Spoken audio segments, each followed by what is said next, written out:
Hallo, ek wil gou met jou deel iets baie belangrik. Iets wat nou duidelike moet plaasvind in ons lewe. En dit is wat Paulus sê in Romeine 1 vers 16. Dat daar krag is in die evangelie. Dis nie 'n krag van hierdie wêreld nie. Want hierdie krag bring vergifnis, bring verlossing, bring vrede, bring bevryding in elkeen van ons lewe. Maar nog meer wat hy hier sê is, hy is nie skaam oor hierdie evangelie nie. En dit is nou hierdie tyd wat ons moet leef om nie skaam te wees oor die evangelie van Jesus Christus nie. Jesus homself kom en dan sê hy, ons moet die lig en die sout van hierdie aarde wees. Natuurlik beteken dit nie dat ek my sout, my lig versprei nie, want ons is gebroken mense, maar dit beteken dat ons Jesus se lig, Jesus se vlewe moet verkondig, leef aan 'n wêreld wat verlore gaan.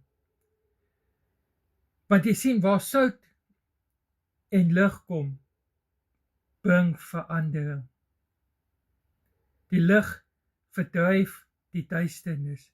Sout bring ander smaak in sy omgewing. En dit is wat ons moet wees. Ons moet nie wegvlug van ons verantwoordelikhede as Christen om 'n verandering in hierdie wêreld te bring nie. Hierdie wêreld is nou meer as ooit gereed om die liefde, die genade, die krag en die lewe van Jesus Christus te hoor en te sien in ons lewens. Maar ook moet hulle hoor dat Jesus Christus is die enigste weg. Want daar is net een weg en hoe dit geleef moet word. En God roep vir my en vir jou om dit te leef en dit te verkondig. Ons is nie perfek nie. Niemand van ons is perfek nie. Maar ons het die opdrag. Ons het die dryfkrag in ons lewe om dit te kan doen. Want Jesus wat in ons leef, deur ons leef, kan ons dit doen. En ons moet ophou skaam wees vir die evangelie van Jesus Christus. Ek wil jou aanmoedig, en miskien het jy nog nooit met Jesus te doen gehad nie.